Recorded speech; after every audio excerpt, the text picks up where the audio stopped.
Yeah. Dude, what the fuck, man? This is awesome. This is awesome, dude. I'm so stoked. I mean, another last minute. We're scrounging around before we start the podcast, dude. Running, dude. Made all the transitions to the new computer. Welcome to Torn Between Two Brothers podcast, episode 14. It's our final episode on Facebook. I know. We've talked about it. We're finally making the switch over to YouTube. We're going to be live on YouTube. We asked and we received, dude. We bugged the shit out of people just to get subscribers. We wanted to get to 100 subscribers so we could have a customized, Customized. I'm making words up over here. We're going to have a custom URL in our name. So it's going to be youtube.com/Torn Between Two Brothers, the same name as the podcast. And any of you Torn folk right now that would like to do us a favor, because we cannot touch our phones during the podcast. We so don't. Please, in the comments, link to everyone else so that way people can see it, because you know what? We're very unprofessional and unorganized, and we should have thought about it, but then we don't. But we didn't. But we hit dude. 100. It's a fucking milestone, It's dude. such a- We're at it's- 103 right Yeah. now. 103 subscribers. I was which, talking to people. I was like, it's not like a monumental milestone. It's not like we hit 100,000. No, But definitely 100 not. is the first step of many. We're trying to hit to that 1,000. We're only 10% there, and then we're just grinding. So I am stoked, dude, to say the least. I think I'm so stoked that I was supposed to get fucking Party Popper, but they didn't sell them at fucking Dollar Tree. and then you get like these blowers that only blow air and make no noise. You got to make your own noise. Yeah. 103 subscribers, dude. We fucking bugged you guys, and you made it happen for us. so like, crazy. Episode 14 of Torn Between Two Brothers. It's our final episode on Facebook. We're making the transition to YouTube. We literally had the worst week, last week's episode. I mean, I did some movie magic. Congratulations, some thank you. beautiful things to kind of splice it all together, and then all of a sudden, the whole thing crashes, and now a week later. We hit 100 subs on YouTube, and now we're making the big push. We're so excited, dude. We're excited. And we moved my laptop over to a separate desk so Justin doesn't spill anything on the laptop, which I'm so excited for. Probably for the audio listeners, is I don't know, a foot away from me typically. Yeah. So, my drink spilling any direction is going to hit the laptop. So now we have a completely open table. The laptop is as far away as possible, and then I have an external keyboard and external mouse. So we're stoked. Thank you guys for thank you guys. popping in. We can't do it without the Torn folk, you know? Torn folk. We can't do it without the Torn folk. Without the soy boys. it's the soy boys, it's the man. soy boys. Soy All right. boys stand up. And dude, I mean, and like I said, we made it to 100 subscribers. We're at 103 right now. So I'd like to say that if you are not one of the first 100 people to subscribe on YouTube, then you will be not getting free merch paid by yours truly, Justin Bergeron. Will be paying for everyone's merch. All 103 subscribers. No, I'm just kidding. And that's, dude, we couldn't have made it happen without you. Yeah, so subscribe to the channel, or we might. Oh, he's still talking with his hands, though. I know. I am so Italian without being Italian. It's Canadian it's the French nature. Canadian. Yeah, it's the French we Canadian. tell stories and then we navigate through this forest of hands. We'll never not be able to talk with our hands. We might be able to save ourselves $1 million by buying a new laptop. yeah.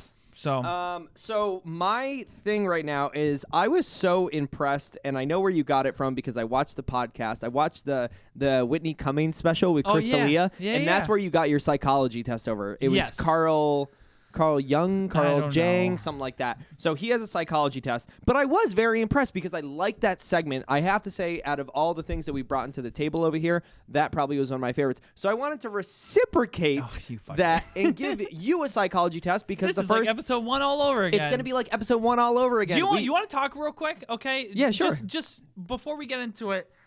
So I rewatched episode 1 just for shits. Well, parts of it. Yeah. And first off, I personal things. First off, I finally got contacts because my insurance wasn't paying for it. So now, did we talk about that episode 1? No, but we talked about it a couple weeks ago. But episode 1, I was wearing glasses. So now I actually, in part, the logo looks like me. But the first episode, we didn't have the intro music. We didn't have the There's transitions. so much shit that we didn't have. We were flipped for the first like minute, and you're like, oh, flip it back. And Yeah. It's We had crazy no to idea see how to run a podcast. And Well, you did, but I mean, lost 25 pounds since the first freaking podcast. So tell me about it. and then you lost. I lost weight. I lost so much weight in an unhealthy way. I lost, what was it, 16 pounds, 11, 12, 13, 14, 15, 16, something like that, dude. I lost like an unhealthy amount of weight just because I've been so fucking stressed for so long with school and doing this. But you know what? You guys have enjoyed it. You've reciprocated the appreciation, the enjoyment, the anxiety, the fucking drink spilling, whatever it was. Yeah. And that's why we do it for you guys. So we're making the big change to YouTube. So yeah, going back to it, episode 1, you had put me through a psychology test that I had a hard time doing. I practiced my psychology test on Joanna. She said that some of the things she didn't like because she didn't find it fit, but I thought it was pretty accurate. There was 3 it's things. One of those there was things all right. where There's 10. There's 10 questions. 3 of them maybe weren't as accurate as like I don't know, as she perceived it to be. but you're like. No, I'm not going to give her, like too much shit over it because some stuff I was like, all right, like the soy boy feels bad, But no, so I tested it out on my wife, and now I want to test it with you on our last episode. Do you need a note card to write on? No, I mean, I remember Joanna's answers pretty easily, so I think I can, I do have a note card with answers, but I don't feel the need to write them. Prepared boy. All right, so you're in the woods, right? All right. You're walking in the woods, but you're not alone. Who are you with? Oh, it's got to be Cat. All right. Like there's no other person that's. So you're walking in the woods. It's Cat. Yeah. Cat's next to you. Yeah. You guys are walking and you're enjoying yourselves. You see an animal. Is this like a Mad Lib that's low key a psychology? Yeah. I guess so. You see an animal. What kind of animal is it? I don't know. The first thing that came to mind was a stray cat. A stray cat. Yeah. Okay. So what interaction takes place between you and the stray cat? Scurries off. It scurries off. So it just runs away. Just takes it off. gets startled and it runs away. You wouldn't try to pet it. You wouldn't try to pet it or anything. Okay. I mean, like you try to pet I would it. low-key,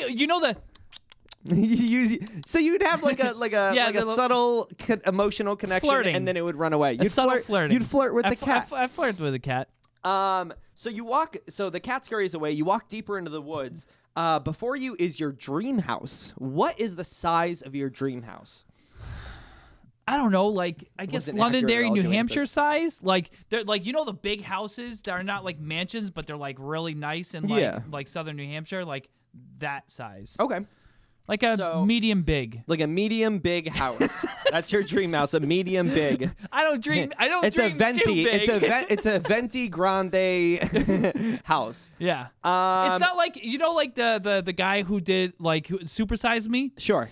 So like I would be like a large fry, but not a supersized fry. To put in perspective. Like, you're a good medium. Large. Sorry. So you see the house. It's a medium big house. And does it have a fence?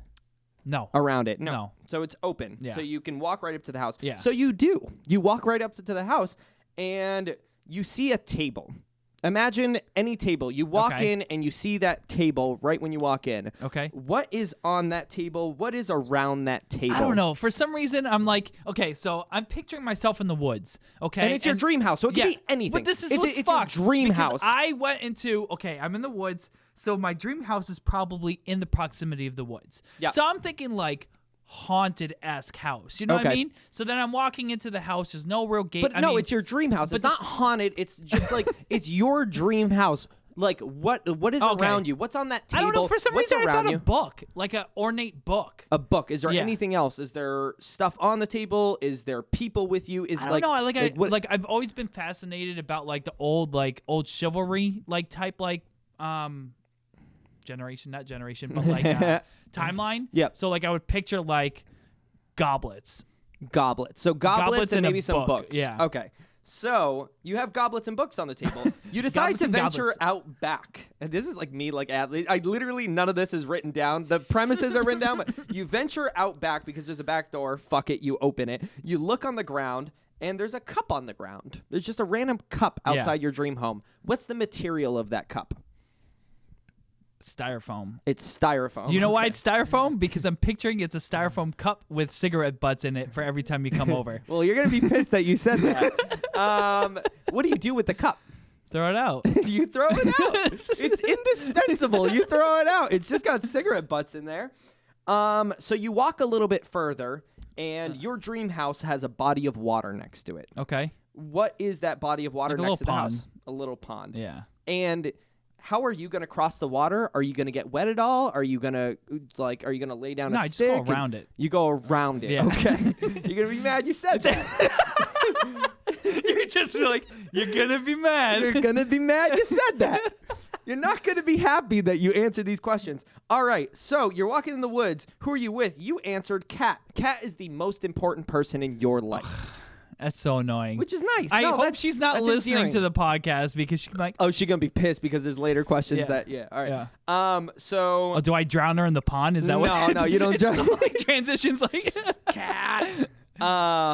So you see an animal. You saw a kitty cat. It's the size representation of your problems. So the Okay. representation of your problems is small, That's like a kitty nothing. cat. It's like a I kitty pet my cat. problems. You literally answer the questions exactly like Joanna. So it's going to be nice that you're going to have a Yeah. perspective on this. So the interaction that takes place between you and the animal, you give the yeah. that little, you flirt The with butt it, pucker? and then it runs away. So it's how you deal with your problems. So I would say you're interested, you're not eager, and then it just vanishes. away. Yeah. So you would be like a passive aggressive almost. You'd be Accurate. right in the Yeah. middle. Very stubborn and passive aggressive. So while you were going, you walked into the middle of the woods, and it was your dream house. You said a medium big house. Yeah. And that is the size of your ambition to solve your problems. So it's kind of at scale, like Yeah. more than half. Yeah. You know? So does the house have a fence? And you answered no. That means you have I'm a an very open book, You're an baby. open book. You let people in and out of your life. You're like, I'm a soy boy. You want to be a soy boy with We me? are soul boys. We're all soy boys. And then there's a table in the house. And you described to me that you saw a table with goblets and books.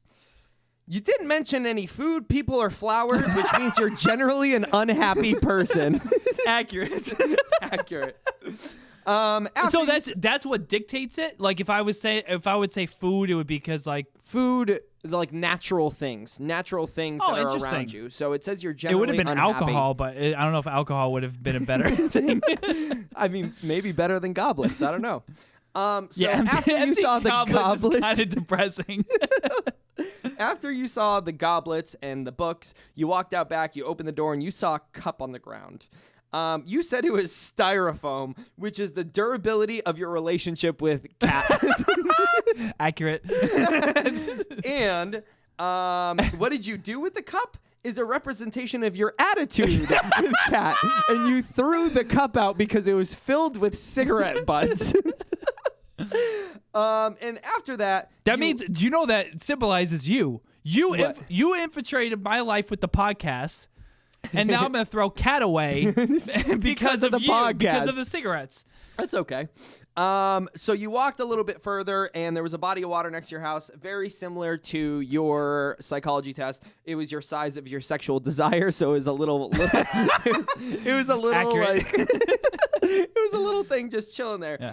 And Whoa, what are you gonna picture? An ocean? Oh, I guess It's your dream dream house. Yeah, you could have a beach house. Yeah, you I could have a guess. beach house. I don't know. If I'm in the woods, I'm like, that's a long hike to I the guess beach. so. You might be in the There's woods. no and woods then near- you is there stumble. woods But it's near your dream beach? house. It doesn't matter. Like you could literally have a cottage. You could have a Well, fucking you mansion pictured a out there. scenario for me. I said you were walking in the woods. yes, but That's like it. yeah, but you transitioned all the questions. So if you would have just said like, all right, clean the slate, like Yeah, that's my fault. brand new like scenario, your dream house. But it what's has the to be first a thing? one scenario because that's just the way it works. And you said, how are you going to cross the water? You said you were going to walk around it. And that's your relative importance of your sex life. So that's Jesus. that's your Wait, psychology Joanna had test. very similar. Maybe it's just the way you're saying the questions. No, Joanna had, just as a recap, because we're done asking you questions. It was me that I was walking with. She saw a cat. She tried to pet it. It ended up letting her pet it. She saw a medium-sized house, like a small ranch. She did not have a fence. She didn't see any food people or of course, flowers. And then out back, she saw a plastic cup on the ground. She threw it away. There was a small pond next to the house, and she jumped over it. It was like a small thing. That's a small pond. Is that even considered a pond if you can jump over it? I don't know. Do you see that three count? Joanna's liking this too, which is funny. She's cracking up to it. Go ahead. Am I going next? Yeah. Well, speaking of my wife, I'm just going to go into it because she asked me, said, if you talk about this, can you talk about it at the beginning of the podcast? Okay. Because I want to not be able to follow, because she falls asleep like 45, 50 minutes in. That sounds like most of our viewers. Probably, yeah, I'm sure. So, so we had an argument, dude, and we had an argument at my mother-in-law's house. Dude, is this rant of the day? Rant of the day! You know what? Fuck it. It was a small stream, Joanna, but we fucking... Dude, at my mother-in-law's house. Don't make me look stupid in front of my mother-in-law. She's a respectable woman. She thinks of me a certain way. And Joanna said... Any question, you're just breaking out the Britannica. Oh, yeah, dude. I'm like, oh, yes, I can answer that for you. And she said, when you shower, do you wash your body first or your head first? So I gave my answer. And I said, I wash my body first. Yeah, well, everyone else threw a fucking fit, There's no wait. Everyone. People wash their hair first? All right, Joanna's reasoning behind it is that her hair's dirty. She's just incorrect.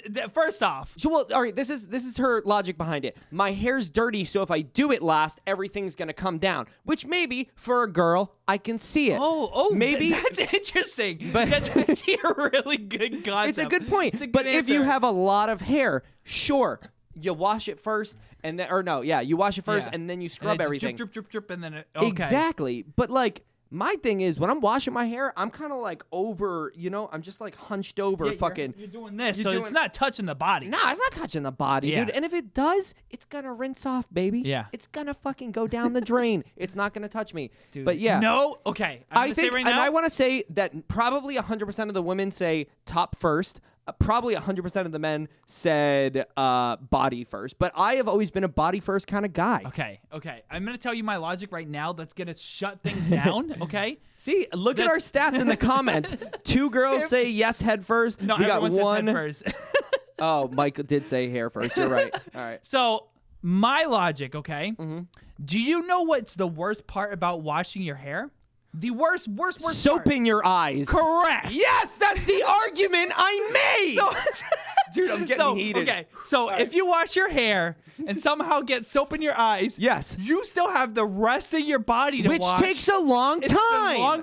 It's the longer part of the shower. I'm probably peaking the fucking podcast right now. But dude, that's what I said. And then we're like, well, you can't just wash out your eyes. And like, no, I'm already into it. You know what I mean? Like, how am I? Okay, there's soap on my hands. First off, to those people, okay? Yeah. Took a shower with my contacts in today. Yep. How am I washing out my eyes with my contacts in it? Because when you get shampoo in your eyes, I think it's because we do wear contacts. I used to, yeah. Because if you get shampoo in your eyes, you have to physically take the contacts out and then wash your eyes, which means you're already out of the shower, which means the shower's over. It's more laborious. I don't know if that's a word, but I'm going to say laborious. But like, literally, you need to wash your body first, so that way, if you have an emergency eye wash, and 90% of the times I take a shower, I get soap in my eye. Yeah, well, easily. You're doing it wrong.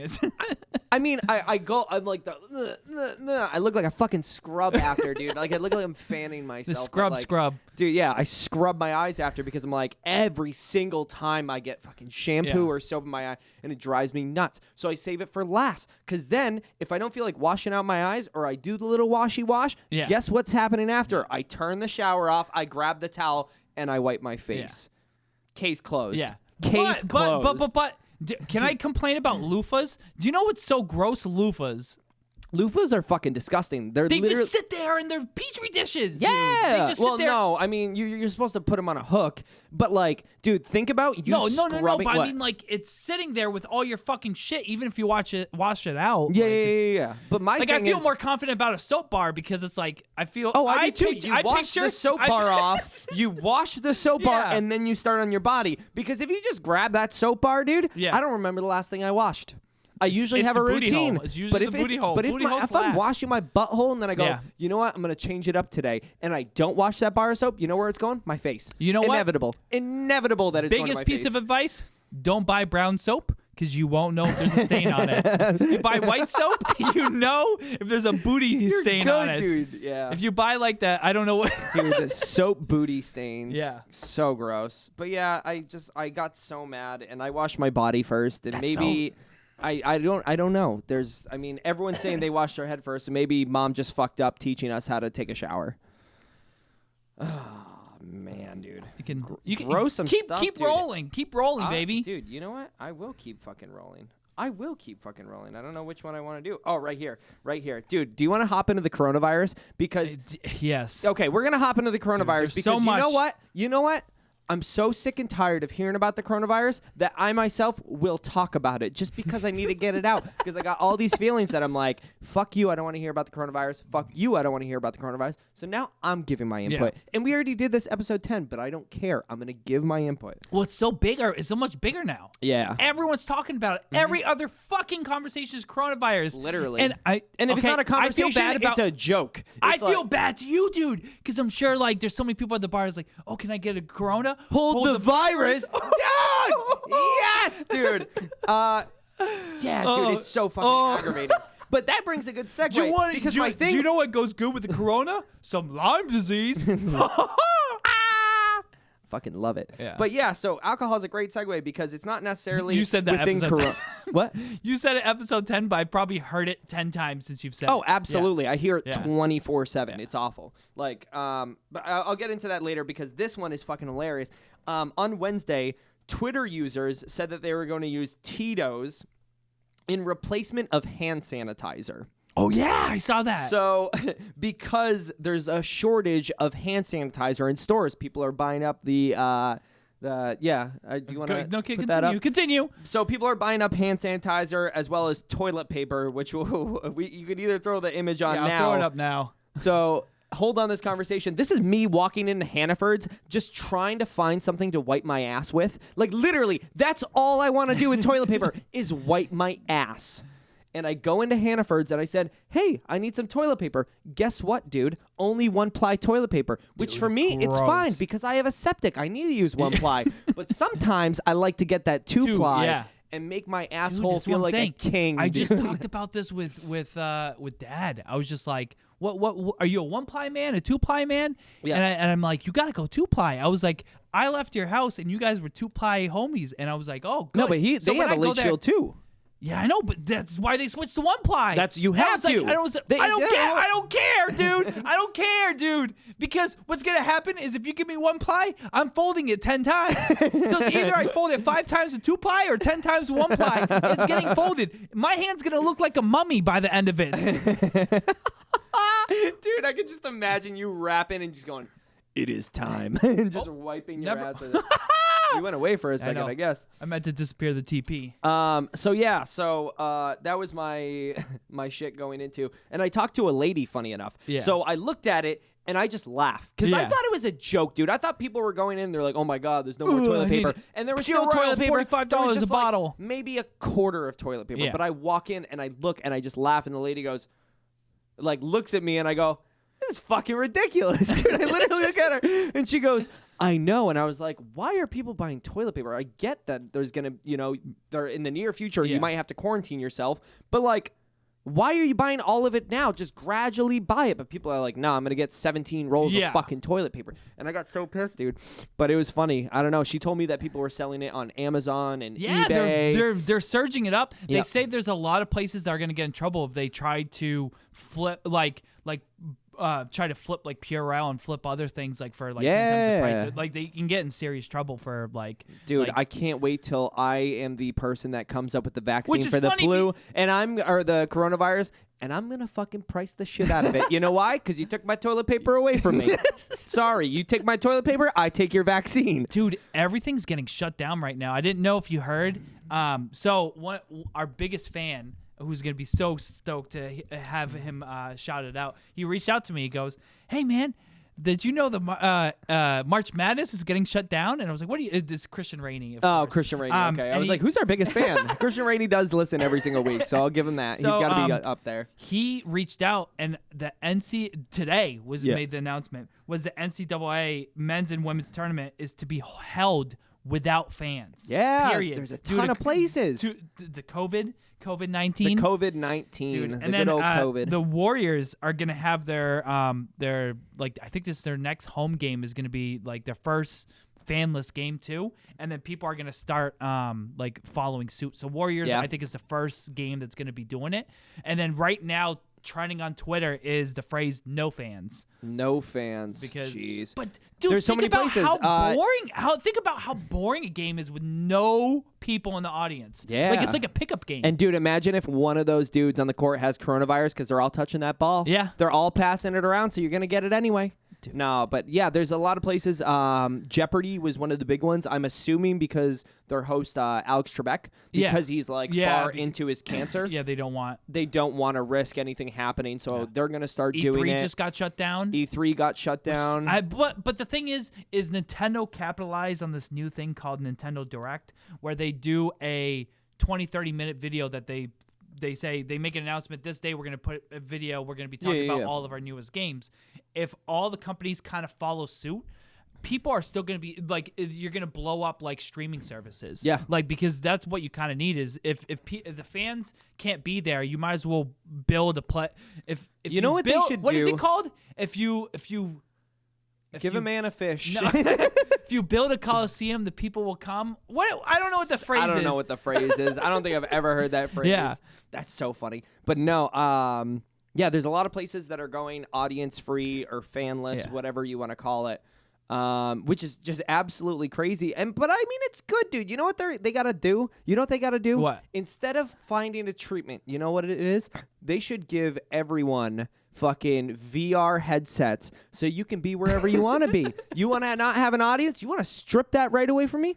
Give me VR. Yeah. And do a live fucking stream over there. Dude, it's baffling to see what the coronavirus so I'm involved heavily with Brigham Women's Hospital in Boston, and they just had a 60-person conference that was at the Biogen conference. They brought in 60 people to get quarantined a mere feet away from the job site that I regularly visit. Yeah. If I'm going to get coronavirus, I'm going to get it at work or get it from something. I'm not going to get it at a basketball game. No. Well, most likely, but I'm going to get in a place that I'm in. Like, think about all the schools are being shut down. The Mass is right now under a state of emergency. Florida just jumped up to 21 cases right now. Everyone's getting it. Yeah. Especially at my school. Yeah. So my brother-in-law, his girlfriend's in my class. So I always sit next to her. I got Shakespeare adaptations or whatever it is. Okay. And I sit down, and my teacher comes over to me. She's a nice little British woman, and she goes, "Can you please sit one more seat over?" And I'm like, "Dude, do we have like a test or something after?" And she goes, "No, the coronavirus." And I'm like, "Oh, okay." Really? So now we have to sit. And my class got canceled today. I was supposed to go to class from 1 to 4. And my teacher said, "You know what? Tomorrow we have a meeting about protocol for coronavirus. So I'm just going to make, on my effort, I'm just going to cancel class until we know everything that's going on." But at least for one of my classes, and he actually said we might be going online further. I got a huge email. Oh, crazy. It was like 10 paragraphs, whatever it was about coronavirus. But it was just insane. It's like, "Oh, can you sit over there?" Dude, if fucking, I'm going to name drop Jillian. If Jillian sneezes, looks to her left and sneezes, I'm sneeze still travels getting hit, 10 dude. feet, I'm still getting hit. So, abolish school. It's funny because so I can do everything from home. There's also to deal with like the business I'm in. So I subcontract the Boston Union for drywall. Yep. And right now we have to lock up our dust masks in our game boxes because people are like because first you need it for safety, like for like, so most of the areas that we go in, you need a dust mask. If you're sanding, you need a dust mask. There's a lot of applications for it. Sanding without a dust mask, dude.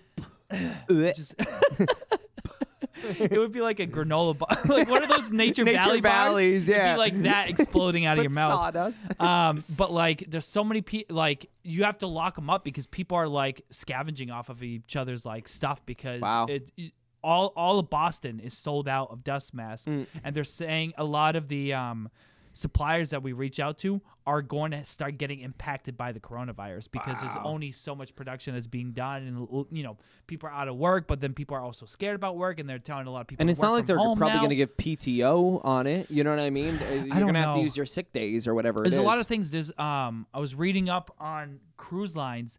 They did not have a policy on like widespread like outbreaks of viruses. They never dealt with it before? They never dealt with it. Which is funny because we've had swine flu, we've had Ebola, we've had all these things. But like they never put it in their thing. So it's almost like what is it? A natural disaster happens. Yeah. Then you get compensated somehow just because it's a weird thing. But usually in the contracts when you go to buy a cruise, it's not in that contract. Wow. So now the virus is in there. So now if you don't read the contract or pay attention to it or like realize to get like vacation insurance, sure, what will happen is if you get a cruise and another coronavirus comes out, it's on you. Wow. So you if you cancel it, you get hit with a fee. Sorry, someone else gave you coronavirus, but it's your fault. Now they now they built a policy into it. No, I mean like if like it hinders your cruise experience, like if it gets shut down or you can't go on the cruise, you or something still have like to that, pay for it. You still have to pay for it, or dude, you don't get cruise insurance. Not to cut you off, but I looked up a flight to Florida right now, $55 round trip. I know. Someone $55, boy. I'm going to Miami. Someone was talking to me like the airports are like closed. Like there's no one there anymore. Yeah, no, they're not getting any business. And it almost seems like I know they signed a bill for like $8 billion or something like that. For what? Against like diseases and everything. Oh, okay, like got you. widespread diseases. So they just passed it. So I mean, some people are saying like, don't worry if you're just a healthy person, if you're like a elderly person or someone with like ongoing like issues, health issues, to not go out. Yeah. But to like us, we're fine, dude. If I told Kim, I can't wait for the next. I'm gonna catch coronavirus just to have a party story. Like I got the corona, baby. No, dude. I was thinking of it in another way. I'm gonna fucking pick fights with everyone, and once they step up to me, I'm gonna be like, I got COVID-19. Come near me. I'm gonna fucking cough on you, dude. Win every fight. Yeah. I don't even have to fucking lift a finger. I'm just gonna win every fight. Just fight Brock Lesnar. Dude, I'll fucking take him on with the Kovo. I'll take him on with the Kovo. The Kovo, dude. Yeah, the COVID. So to get back all the way, so Twitter users were saying that they were going to start using Tito's in replacement of hand sanitizer. And the spokesman of Tito's came out and they said, while it would be good for business, which that line is fucking hilarious because it's like, we're acknowledging that we can make a ton of money off of it. But for our fans to use, let me finish that.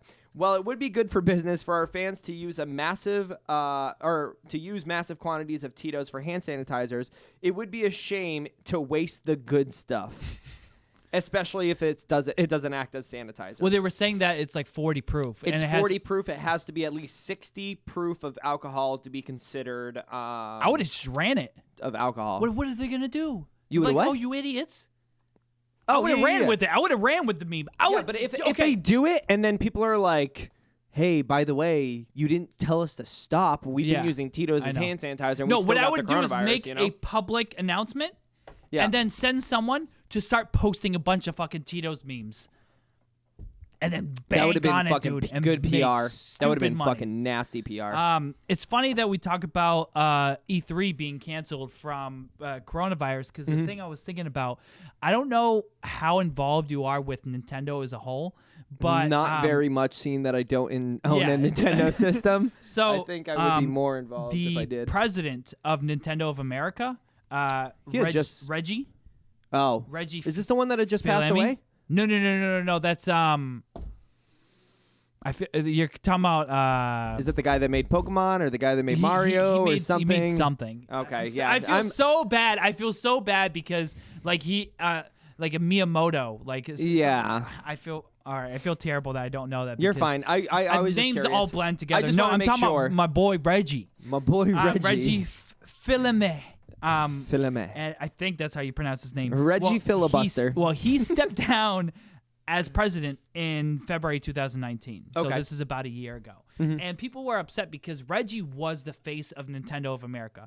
Like he was making all these memes. Actually, what's the Robot Chicken did a whole like animated Mario like thing for one of the Nintendo Directs, and I think it was for E3 too. And they had they animated Star Fox and everything, and then Reggie was there cranking at the gym and stuff like that. And then he even said My boy Shigeru Reggie. Miyamoto. No, maybe he didn't. I don't know. Look it up. Miyamoto died, yeah. But so he was playing into the memes. He was telling everyone like, my body is Reggie, and like that, and like so like people were like Dude, imagine he goes to bang a girl and goes, "I'm Reggie for you." And the thing that's fucked is the guy who stepped up as president of Nintendo of America. His last name is Bowser. His name's Doug Bowser. No way. Yeah. So way too fitting. So Reggie, which is like, I don't know, it's like I don't know. It's depressing to hear about this just because of what I'm about to say. Okay. But he is set to join GameStop's board of directors for big change. So now he's working for GameStop to try to revitalize the whole brand because it's going to go out of business before it's been know getting it. crushed because they didn't evolve with the market. So the issue is with the trend of video games becoming digital. Yep. The use for used games and new games kind of became irrelevant, especially as the hard drives of the systems like the Xbox and the PlayStation. Not and to Nintendo's mention, dude, if I bring like $50 of games and you tell me you're gonna give me $2, I hope you fucking go out of business. That's what I mean. That's what I mean. If so, like I understand like having like And they don't. like, do they get cash back or is it just GameStop if you credit get now? cash, you even get less money. So That's you might what get it is. $5 store credit or $2 cash. So like such a rip off. So like if it's a company that goes out of business, there's some remorse for the companies that you like had great memories with. But I think everyone has a memory of GameStop giving them no money. Yeah. And then taking that game that you just gave to them and flopping it back out for $20 on the market or whatever it is. $54 or whatever. Like, so, I mean, I found like you find loopholes and then you start screwing over the company. And now this transaction is shitty. Like you find out that you can buy a game used and return it within 30 days. So you play the game, you beat it and return in 30 days. Yeah. Transaction over. I feel like they need to shift into, if this person's taking place, I don't know anything about him, obviously, but I feel like GameStop needs to shift into maybe not selling new games at all, maybe only selling used games and flipping that, and then make themselves into like a novelty toy store that revolves around everything with games rather than... Well, that's what they've been doing. Almost so like those old, like...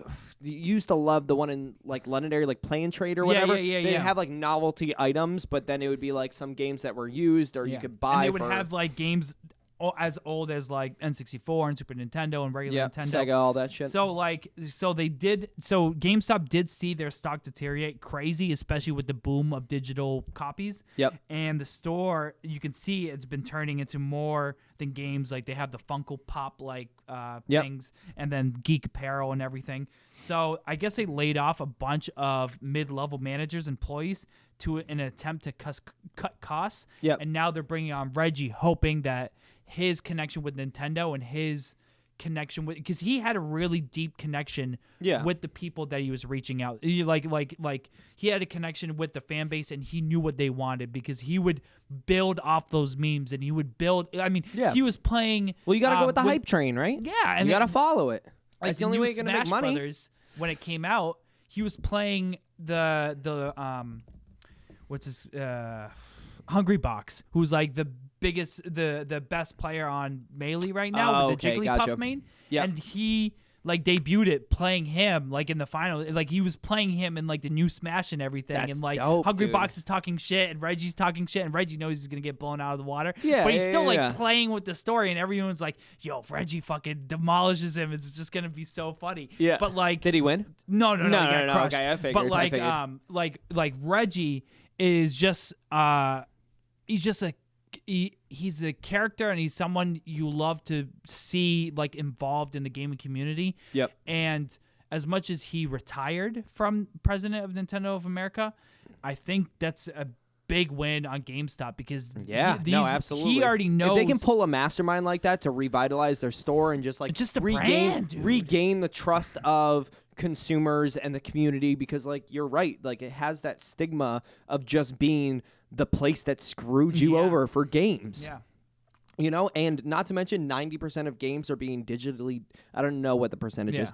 I'm going to say 90. Yeah. 90% of the games are being digitally downloaded now. I haven't bought a physical copy in forever. I don't remember the last time. I think Skyrim or maybe one of the NHLs that you bought me as a gift, maybe like NHL 16 or something like that, might have been my last. Yeah. I do only online. So they need a buyback program online where you just like, I don't feel like playing this game anymore. And someone goes, ooh, this game's been played. Yeah, I'll take the CD key. Yeah. Yeah, fucking Diablo like back in the day. That's my shit, dude. That is my shit right there. Right there. I like it when is my shit right there. Bye. Just threw that card. Yeah, dude. So, actually, do you want to do Not a Clue? Yeah, we can I'm feeling Not a Clue right now. We can do Not a Clue. Because I have some things, but like I want to actually enjoy and spend my time with them. We can do whatever we want, baby. Yeah, dude, it's our podcast. 100 subs, baby. The Soy Boys. The Soy Boys podcast. Subs on the Soy Boys podcast. I love how the bottom of this. Joanna writes like half my card, so it literally says "Love you, babe" at the bottom. All right, so for those of you that do not know, Not a Clue, it's a game where I come up with a movie, TV show, well, something that's actually true to the title. Yeah. So I give the year and the title. Those things are true. Whether the story is real or not is up to Justin and for me to clarify. I just mindfuck myself the entire time. And Justin mindfucks himself, and it ends up being a fun game. Yeah. So the title of this 1984 movie is called Black Devil from Hell. Helen Black is a religious young woman who is determined to abstain from sex. I'm going to say right now before you get into it. Sure. Automatically, I mean, the title makes sense. You're going to interrupt me. You're going to interrupt me. I'm getting... All right, this is part of the game, okay? It's me fucking with my head, and I'm. But you have to at least let me finish before you. I'm just saying real quick. Sounds like a real movie from the 80s. Go ahead. Cool.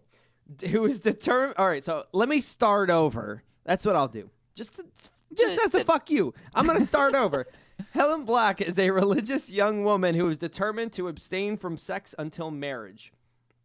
This all changes when she purchases a supposedly black haunted doll from a thrift store, after which point Helen's sex drive becomes insatiable.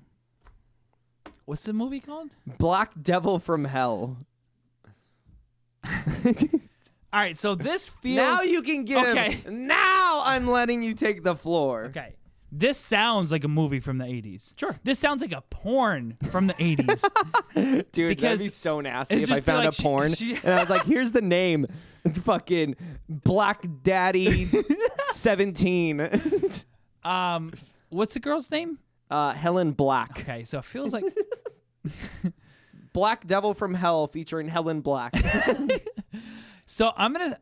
Okay, mentally, the first thing I think about is the fact that this is I'm gonna just sidebar everything. Okay, you're gonna sidebar. I'm gonna break my entire mentality. Okay. So you said, yep. First off, your school was canceled today. Yep. Ample time to work on the podcast stuff. Last night. This was literally. Stop!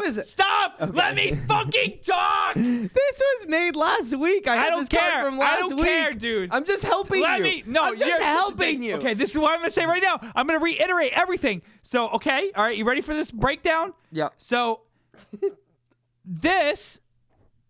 you had ample time today.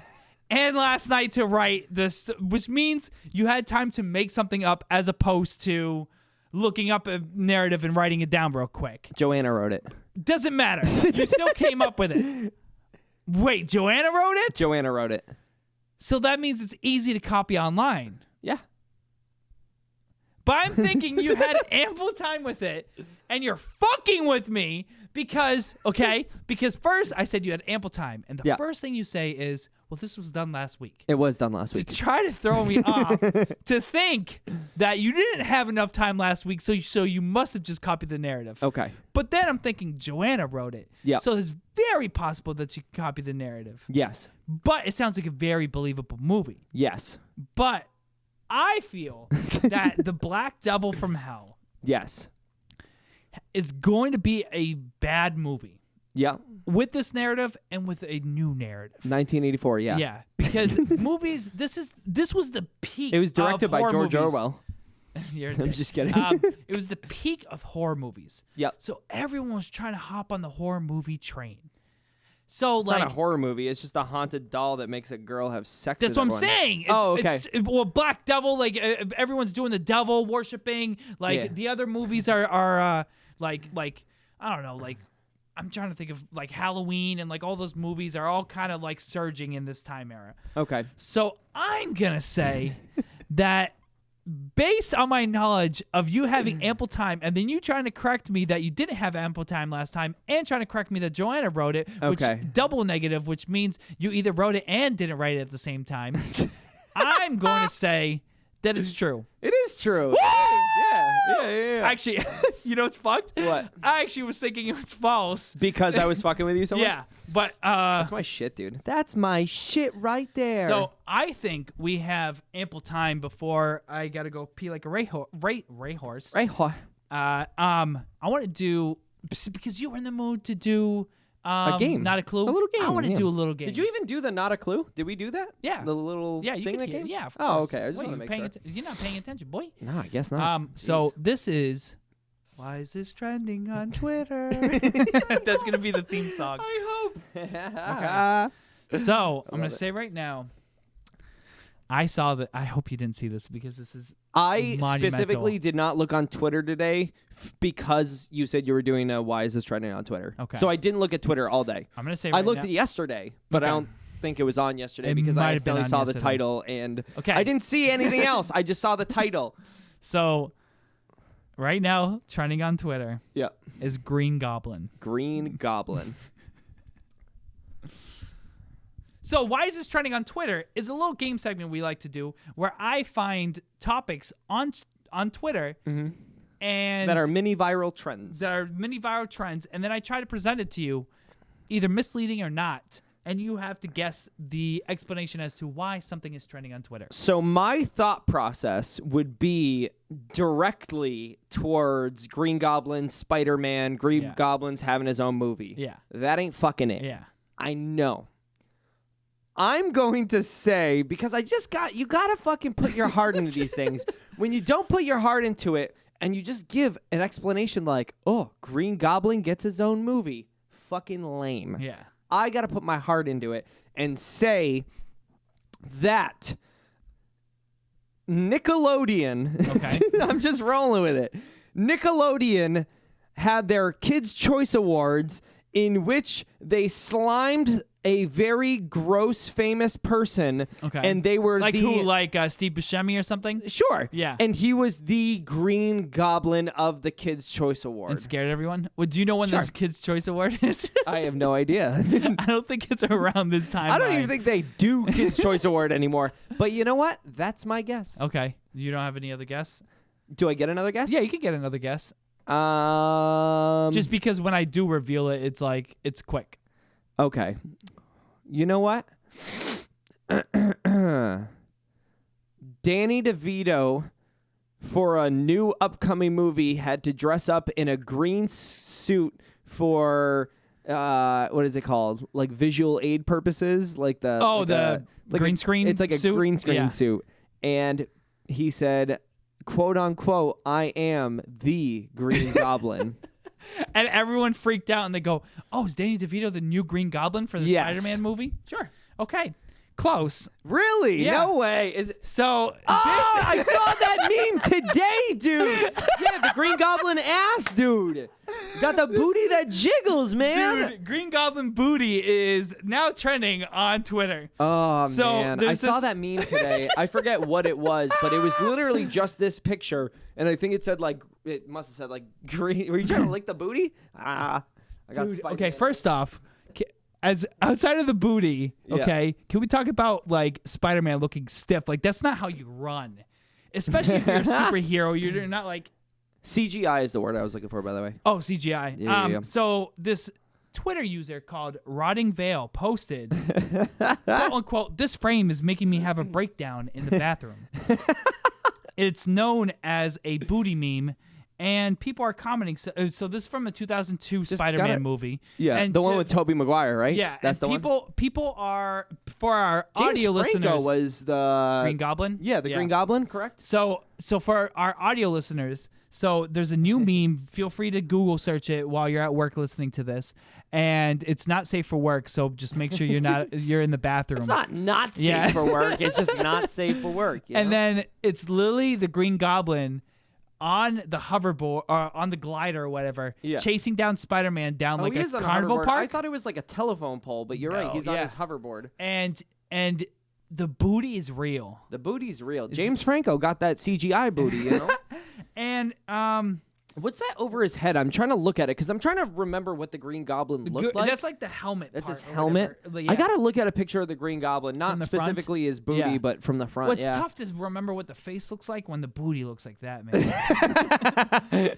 Anyone would get trumped up in that. Your whole podcast is not safe for work. Thank you. And the best comment. Let me see that cakewalk because I'm already ready. The best comment I saw is you don't need a glider when you got a wagon. You got that wagon, boy. Dude, it's the Green Goblin's birthday because he's got that cake working. He's got that cake working, boy. So with that said, we're going to take a little mini break, go use the bathroom, refill our drinks, maybe take a shot. Yep. And when we come back, we'll do Spin That Wheel, and we will see you guys back in about 3 minutes. All right. We'll see you then. Maybe 4. Who knows how long I take. Are back. Dude, I just saw a meme outside while I was lighting up a blunt. No, I'm just kidding. I was smoking a butt. Dude, I saw a meme outside of just Scarface with a bunch of toilet paper on his desk. It was like an infill box.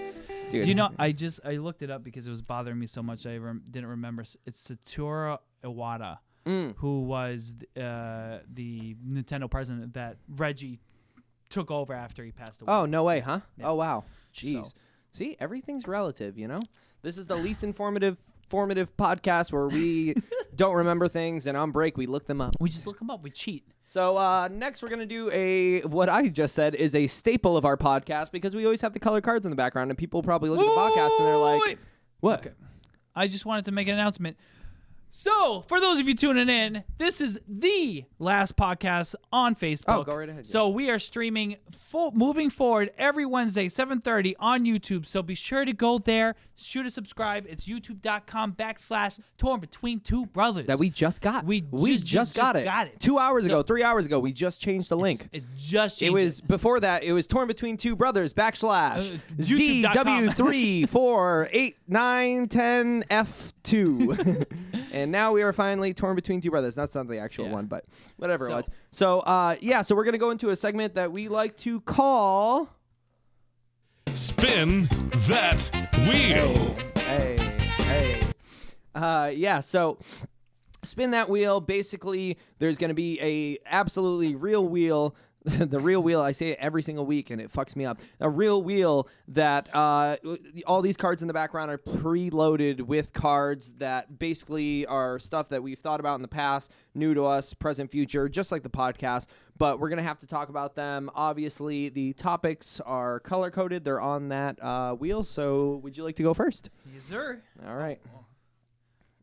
We can never get it straight every week. Yeah, I always get fucked up. Think. Sports. This is probably going to be outdated as fuck. You don't want to do sports? You have to, dude. I hate sports. Oh, my God, dude. What a fucking... I hope it lands on sports again for that disrespect. That disrespect to the wheel. Ooh, this is a good topic. Is it? Last album you listened to, liked, or loved? So it's not an album you hated. It's like something you liked. Yeah. I don't know, dude. Okay, so there's some gross... Okay. I have a few albums I don't know the last album I loved. It might have been the Billie Eilish album, But the last few albums I really, really liked, and I'm going to get so much hate for it, but it's so dope. I don't know. Okay, so the problem with albums is I don't know titles to albums. Okay. So when I listen to an album, I'm just listening to the most recent one, and most of the time I don't remember it. So, like, I might be able to help you out, but like, I don't even know the Billie Eilish album name.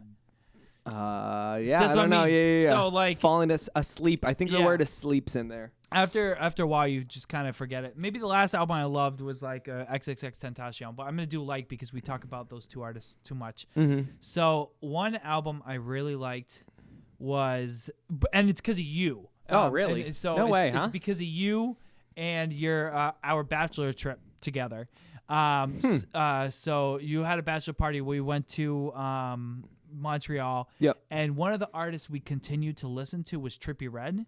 Oh, and I really, dude. really Red's dope, enjoyed Love Letter Part 3? Part 4. The new one that just came out. Part 4 is the new one. Yeah. You would listen to that? I don't think I got through the whole album, to be honest. I really enjoyed it. I don't know what it is. His vocal inflections and like even dude, like he's fucking nasty. What was that other video that you posted where he's like doing like a orchestral like rendition of one of the songs? Dude. It's the Diplo track that he has. Yeah. Wish. I can feel my face. Yeah, dude, I love that. I don't know what he does. He like projects and like it's so good. He holds his breath and then it's like an 80-year-old that had been smoking for like 60 years, went off and just had a beautiful voice because he's got that like that I almost said vulgarness, but it's not vulgar. It's like that hoarseness. Yeah. But he has such a beautiful voice, like that orchestra, the music, and those of you that don't know Trippie Redd or maybe enjoy Trippie Redd but you never heard of it, it's I don't know if it's NPR Tiny Desk. I don't think so. No, it's but not. It's like a if you look up Trippie Redd Orchestra, that's it'll be the first one. It'll be or look up Wish. Wish is the song. And it's he's talented, man. He's fucking talented. Yeah, and I really like Trippie Redd. He has a lot of really good songs, and I don't know what it is because when I jumped into going back to XXX, when I got into XXX, then I started jumping into Ski Mask, the Slump God. Yep. And then I bumped around from artist to artist. And Trippie Redd was one of the ones where it's like all of his shit sounds the same. Yep. Like and then like I also was like listening to a lot of 6ix9ine, a lot of like other different artists, and I was like Trippie Redd isn't really on my radar, and I didn't care for him. And the first album I listened to him, I was like, this sounds all the same. And the thing is it does, but if you're in that mood for all the same, you enjoy the album that much more. Like if you are okay with redundancy. Yep.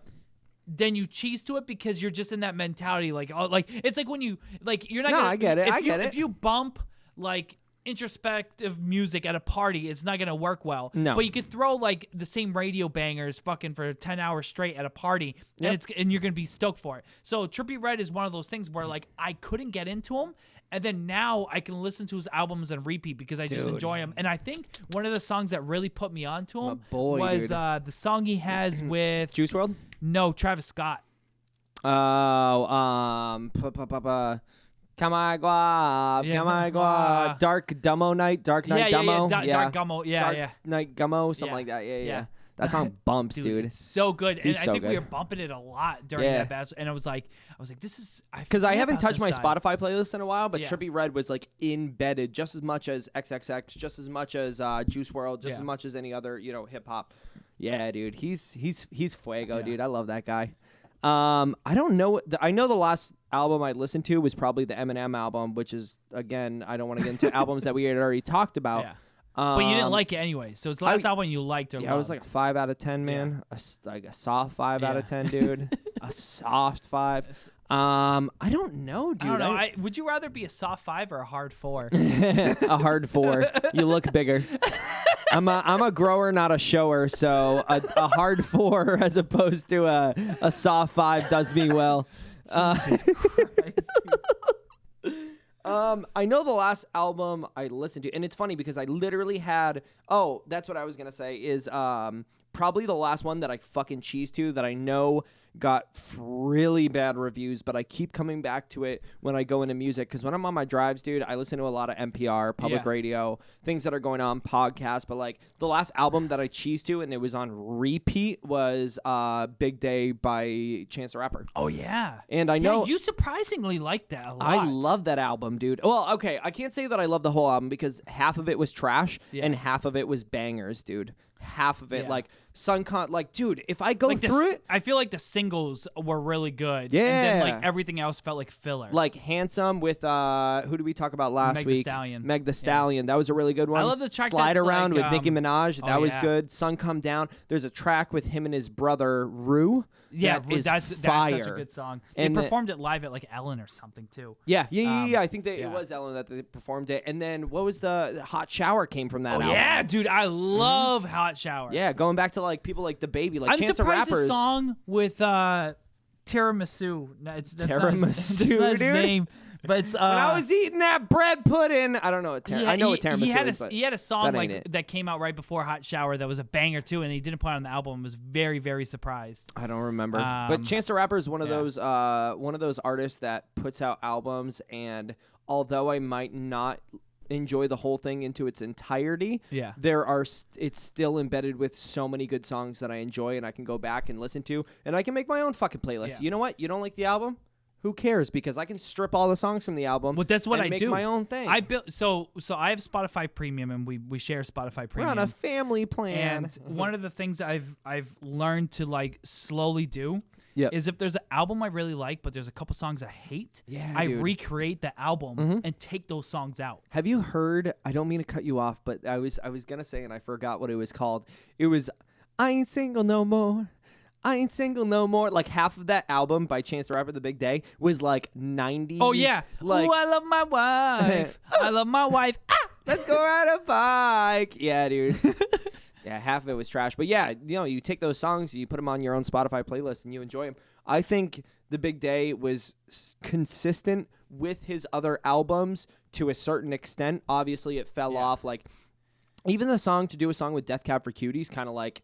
I cheesed to it because I used to be so influenced when I used to play guitar for like 10, 12 years, whatever it was, by those kinds of bands, Bright Eyes, Death Cab for Cutie. So to see, not up and coming, because Chance the Rapper has been out for a while, but like these new-ish rappers that are collabing with old bands that I like. I don't know, dude. I cheesed that shit, man. It's funny because with Chance the Rapper, like, so that album was kind of a miss for me,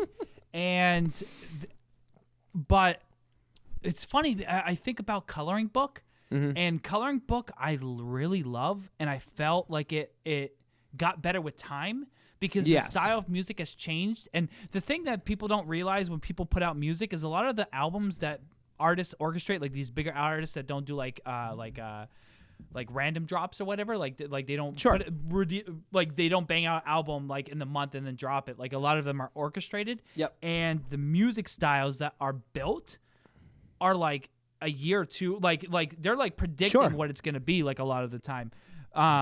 Just like when Frank Ocean releases something or something, one of those like kind of R&B hip they've been writing songs forever. Yeah. So then all of a sudden a style comes out and it's like, all right, well, like now you don't know which one, because there was like the Childish Gambino song, This Is America.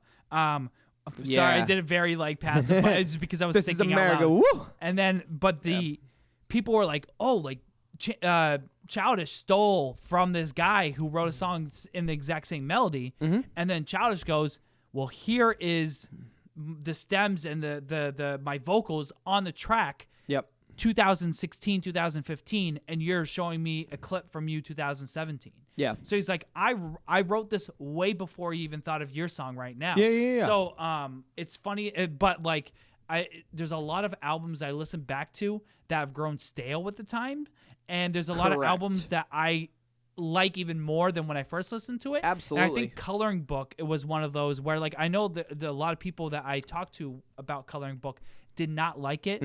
Especially if you're listening to The Needle Drop. Yeah, like you don't like and like Anthony because Fantana what happens is Coloring Book was a successor to, or the following album to Acid Rap. So people were expecting an Acid Rap 2, which they shouldn't have. They should have seen the artist evolve. They should have known that Acid Rap was a mixtape. It was what it was, and then they, you're pulling out and making an album outside of that. It's you can't expect artists to not grow with the times and be consistent. Consistent as in you're going to make the same stuff, because if you do make the same stuff, you're going to go stale, and then no one's going to appreciate your art of music. I definitely get that.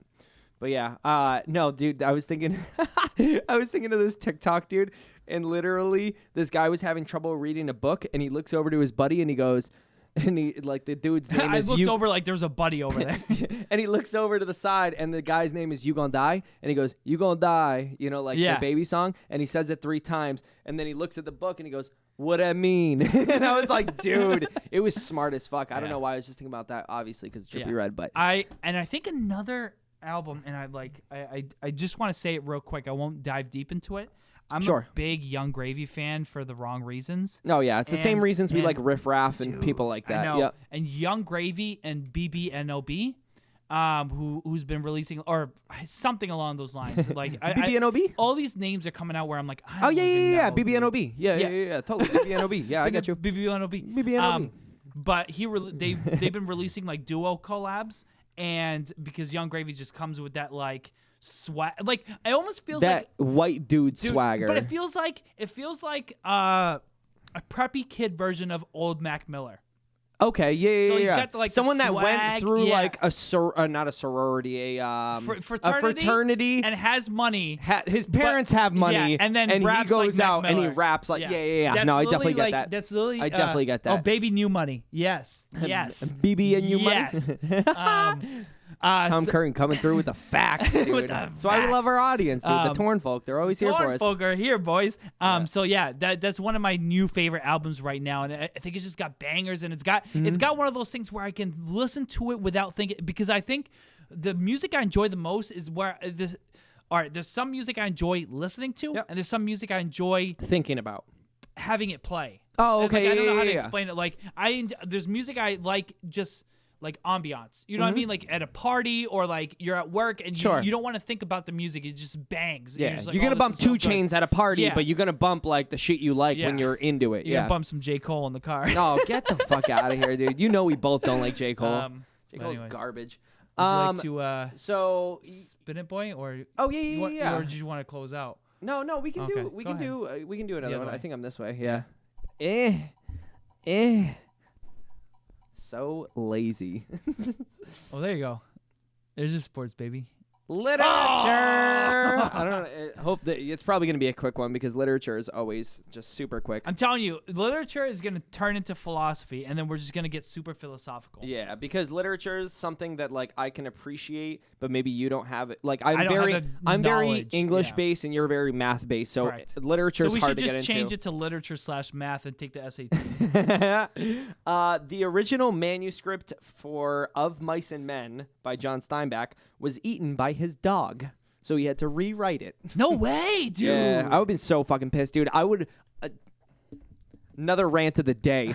If I had written a book like Of Mice and Men, which in my mind is a masterpiece. And at the same time, you got to think, when he wrote it, he knew it was a masterpiece, but he doesn't know it's a masterpiece. You know what I mean? Yeah. You know when you write something that's really good, best work, but like you don't know how much like of an impact globally it's going to be. Yeah. And dude, if Diesel walked up, boy, just like 4-legged motherfucker came up and was like, "Yum, I'm gonna fuck this." Yum, yum. Hey, Of Mice and Men, mice. Yum. I'd be pissed. Yeah, this is gonna turn into literature and philosophy, because there's not much discussion you can have around it. But Of Mice and Men, I'm gonna put a plug out. I cried to that book. Okay, I'm gonna tell you right now. I have. Yep. Give me the dumbest downest version, the dumbest downest version of Mice and Men, because I don't know what it is about. So Of Mice and Men, I'm assuming it's not about men and mice. No, it's 2 characters. One of the characters is the smarter one that navigates through different scenarios. The other one is what you would call now special needs. Okay. But he's like the dumb one, you know? Okay. So they go around in pairs together and they're working on farms. So it's good because the smart one, can navigate through different scenarios and explain himself. And the other guy is just a good worker because he's so massively big and has a lot of strength. So he goes through, spoiler alert, 100-year spoiler alert. So basically they go through, and he gives Lenny, which is the bigger guy, a safe point and says, if something goes wrong, we're going to meet here. And he gives him a safe point at every given place. Okay. So basically, similar to what's that movie that Mom really likes? Shawshank Redemption? Yeah. So he gives him a safe point, and basically Lenny... The smart one gives the dumb one a safe point. Yes. Okay. And the dumb one ends up like he has very aggressive tentendencies. So no offense to the dumb one, it's just easier for me to process it. Yeah. So the dumb one has like really hot, like aggressive tendencies. So if he wants to have a dog and rabbits, and he dreams of having this farm where he can just pet animals all day. But whenever he gets a hold of an animal, he ends up killing it because he's so aggressive with it. Like he'll smother it and shit. Yeah. So basically, at the end, it's only like 93 pages. Serial killer? He ends up killing the farmer owners. I think it's his wife, because she's like, "Oh, you're so nice. Like people don't understand you and stuff Which is so like funny that." Because serial killers usually, they say like the way to know a serial killer is when it's like they're a kid and they kill an animal and they don't have the sympathy for the animal. Correct. So the wife is like being nice to him, and I think he says like, "I really like your hair," and then ends up grabbing onto her hair, lifting her up and shaking Almost her like back a and rabbit, forth. dude. Exactly. It's Is he's obsessed with rabbits. Analogy? He's that's obsessed so with rabbits. dope, dude. So he grabs by the hair. See, I shakes her. enjoy hearing. If you just told me the story, Yeah. I would enjoy that more than reading the story, because I feel like your imagery would play with my like listening or like the way like telling a story is more interesting to me than reading a 90. Like, you fascinated by the story and getting excited, and then like when someone like lives something or does something or you know like or reads something and they're super excited, so they tell you, and it's way better than what it actually is because they're so fascinated and someone's like, appreciative of it, so it's like then it becomes 10 times better. I feel like I would enjoy like your like perspective reiteration of a book rather than actually reading the book. Maybe that'll be our second podcast. Who knows? But yeah, so he grabs the girl by the hair, shakes her neck breaks. So he leaves her dead in the middle of the farmhouse, goes back to the safe point, and I think George, that's his name, he goes back, and the guy's freaking out. He's having an episode, and he's laying there, and George carried a gun for just like safe purposes, just in case anything were to go wrong.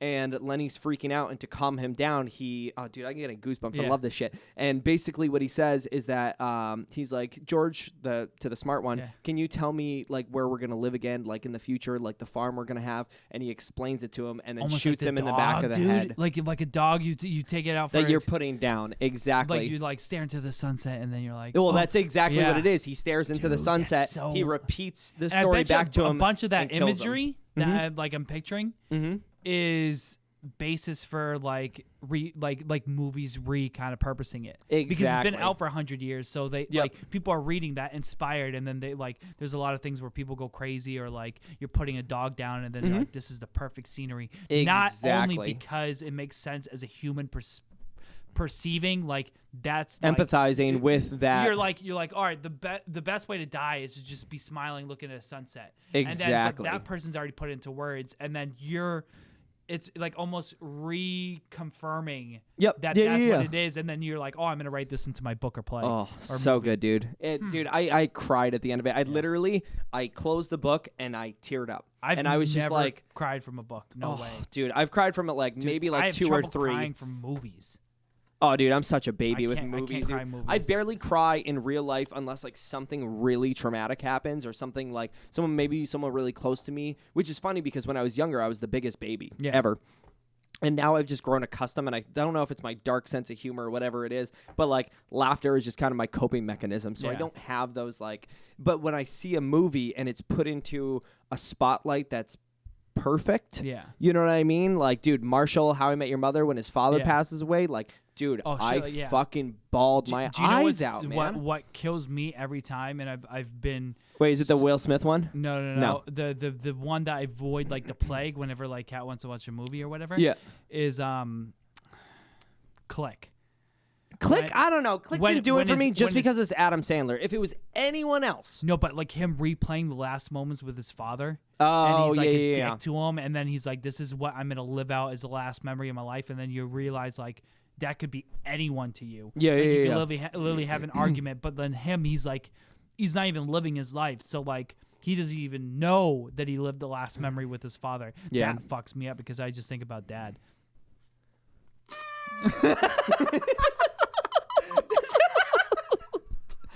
On a lighter note. Oh, jeez. So yeah, so Wait. Just Okay, gotta sorry. slowly transition. So what I did, and you guys, unfortunately, you guys won't be able to hear it. So for those of you listening, we don't want to get copyrighted. But I wanted to play 2 videos for Justin because Mini Tuesday was yesterday. Joe Biden had won 4 out of the 6 states, whatever it was. Bernie Sanders a close second. He's still in the race. People are still endorsing Joe Biden. I don't want to talk about politics. I just want to fucking show Justin a funny time. So I put in 2 videos. You guys won't be able to hear it. Obviously, You can watch it. We'll tell it. And if you guys have seen it, it's just... Like I said, so one of the issues with my previous podcast is every single episode we would break the ice by reacting to a clip. Yep. I learned quick that YouTube takes down those videos or takes the volume out. Exactly. So we're going to try to avoid all those issues with this podcast if we ever want to monetize or do anything with it. So go to 3 first. Okay. Main podcast 3. Yeah, so go to that scene first.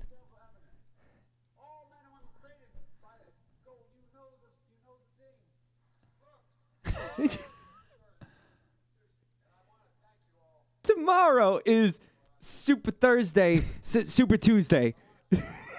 Dude, all these people's faces zoomed in.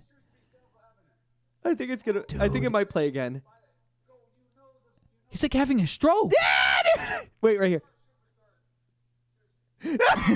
Tomorrow's Super Thursday, Super Tuesday, and so basically, for those of you that don't hear, Super Tuesday is one of the biggest things in the entire fucking like world for politics because it gives you like the biggest mindset of who's gonna win. Yeah. Joe Biden was that person. So right before he goes, tomorrow's Super Thursday, Super Tuesday, and everyone's just like, what?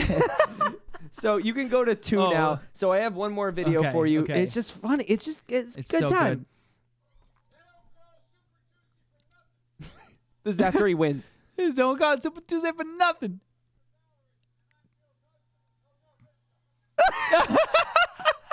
So for those of you in audio and in video right now, because you can't hear it, Joe Biden, after winning Super Tuesday or getting... I had never seen that clip. I heard about it, and they're like, when you think your wife is your sister. Yeah. They're like, that's why he won Alabama.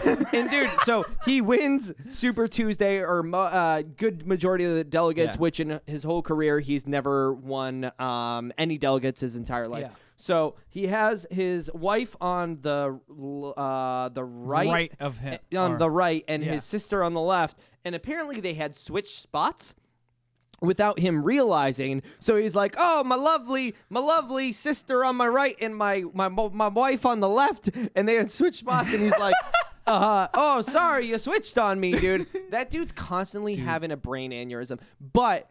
I will say I stayed in my car because I enjoy kind of listening to politics now. It's a huge year for politics. It's so weird. It's so weird because I don't know if we've grown up. Maybe like we've gotten because as older. a younger, you're like, who cares, dude? Why is it going to affect me? Yeah, and then all of a sudden you get older, and then you're like, are we in such a climate like in politics where you can't not pay attention to it because it's, correct because like there's the whole Trump administration. There's a whole thing with Bernie and the battle and the clash of the Titans with Bernie and Biden and everyone bashing each other and what's gonna happen between the red versus blue. And it's like, and it's so interesting. Yeah, it but is. I don't know if it's because it's like Trump, a debate on stage, and you just like you look up the politics of whatever politician, and then you look up like how these people talk or whatever it may be, and things interest you, and everyone blows up every little thing. Like, and I think with social media now, it's going to look at those clips. I literally found them in 2 seconds and threw them on the podcast, and it's like they had time to go in and like zoom in on people's faces and give reactions. And you know? I think like with the Trump, like everyone just the fact that a reality star, like a reality star / businessman, became president with no political background. Nope. I don't know. Besides identifying himself as Republican. Yeah. I mean, you know. So, like, I don't know. He could have ran as independent and it might have, you know. And I don't know if that perks up people's eyes and ears. Or I guess even before with Obama, with having first black president or whatever. Yeah. Like, I don't know if half black or isn't he mixed? It's just I don't know. First black president. First black president, let's say. Let's say like he's not black. Like, he's just not African American. Donald Trump, first Asian president. But I don't know if Hillary won, will we be like paying attention as much? You know what I mean? Like, it's like, I don't know. Are we in a climate politically where it's so outlandish that we're paying attention now? Or were we just so young and naive that we weren't paying attention to politics? I don't we're like, know, well, it's not dude. going to affect us. I think with the... And we might still have the perspective of, who cares? It's not going to affect us. Sure. But like, to people that don't vote. But then at the same fashion, it's like, how do you not how do you not hear it like in your day-to-day conversation? Sure. Because I hear it all if you don't want the to talk time. about, Yep. even if you don't want to talk about it, someone's going to talk about it. Yep. So, all the time, man. Yeah, I think we're in a climate, and it's weird with a big social media, with an acceptance of the LGBTQ community and race equality being crucial, maybe now more than ever. Women's rights and women's being like rights. a big raise. Look at the candidates. I mean, we had the governor or senator from Mass. He was running. He's an African American. We had Andrew Yang running. He's an Asian American. Yeah. We have. Pete Buttigieg is probably, I don't know, one of the first openly out gay candidates running. And then you have Warren, Elizabeth Warren, yeah. Hillary Clinton from the previous year. Yeah. So we're just in a climate of like acceptance where people are going, and there is backlash to it. And I think as we move forward, I mean, it's going to be interesting for us because back in the day it was like white guy against that white guy. This white guy, that white guy. This white guy against that white old old white guy. And now it's like it seems like a little bit more diverse. And you even heard it when Andrew Yang was speaking in front of everyone, where he was saying that he was the only diverse person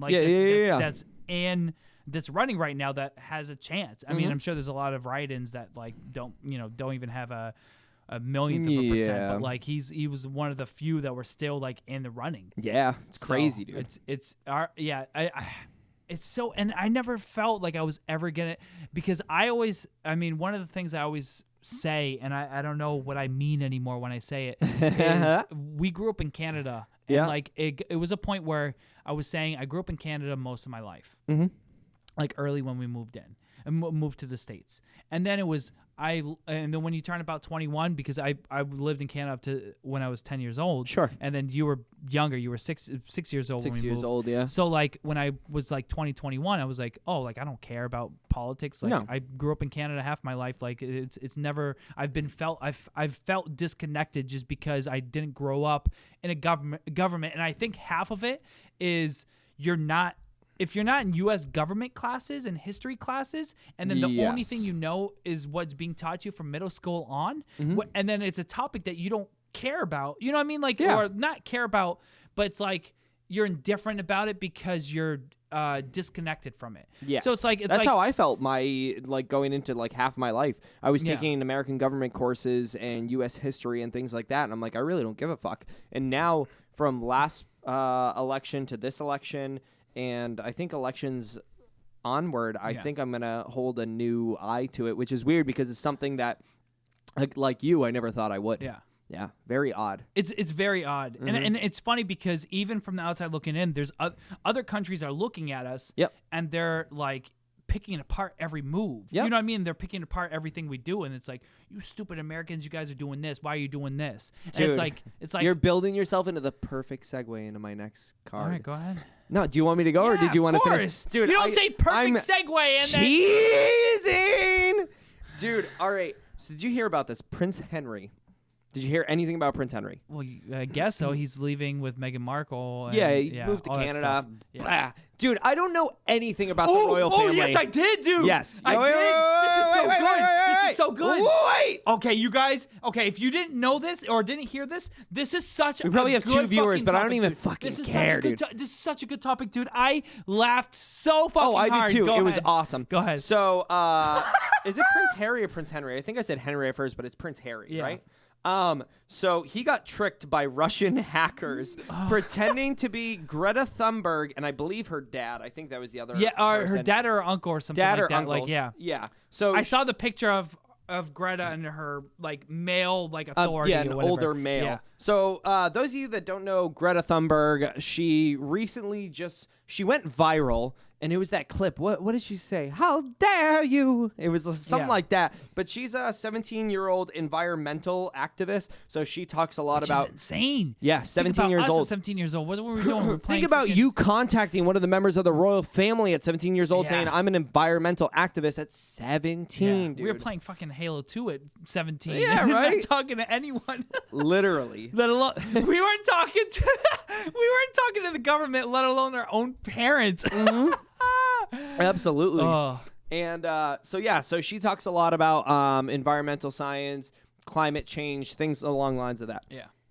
So Prince Harry had thought that she had called him asking his opinion about different things. Yeah. It was actually, I didn't get last names, but it was Vladimir and Alexei. It was these 2 Russian Hoaxers. hoaxers. Is that what? Hoaxers? No, I was thinking about like Hoaxers? dude, what yeah.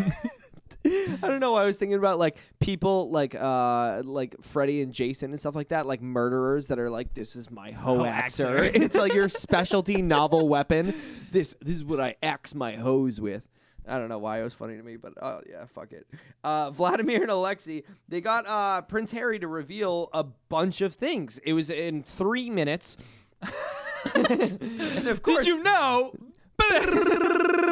dude, he literally Prince Harry The was Queen of England murdered 3 people. Prince Harry admitted things just as fast as Eminem spat in Godzilla. That's how fast it was. Dude, it literally. So it was a couple things. It's that like who's the dude from Avengers that leaks every single thing in every single like interview he does? oh, I don't know. He's like the new Spider-Man in every single Avengers like interview he does. Tom Holland. Holland, yes. Where every single like that's literally like Prince Tom right there is what's happening. Prince Harry, leak me the information, please. So fuck it, even though they're Russian, whatever.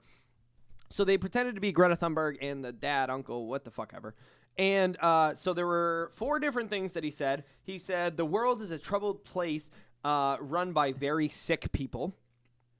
Right after he said that, he said, Oh, yeah, Donald dude, Trump that's has totally directed to blood. us. Yes, it's directed exactly Jesus towards us, Christ, which is funny dude. because he moved to Canada. He's like right next to us. And he said Donald Trump has blood on his hands. And this was because he was pushing money on the coal industry. So he was basically saying like he has blood on his hands Yeah. because people are dying and Yeah. getting certain things wrong with them from inhaling certain Yeah. chemicals.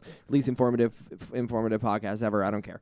And Which out of all things for Trump to have blood on his hands for, the coal industry is probably the smallest thing that the first if you don't like Trump or hate Trump, that's one of the like That's not what you're that's worried like about. Not even top like 25 or 50 or No. whatever. Like that's not on your radar. I mean, I for guess we things. don't see how prevalent it is. Yeah. But for someone that just has general knowledge about politics and just goes, man, I hate Trump. He definitely pushed a lot of money into the coal industry. But Prince Harry's upset about it, Yeah. so sure. So he said he talked about his thoughts about climate change, obviously, because he's talking to Greta Thunberg, or 3 what minutes, he thought. dude? What he thought was Greta Thunberg, and what he would do to help, and how he would invest Dude. money into it. Shouts out to the fucking 2 Russians that in the first like 3 minutes made enough like basic small dialogue, like small talk, Yeah. to reel it out of it. It's Greta. I was wondering about the What you thought about? Well, Donald Trump's got blood on his hands.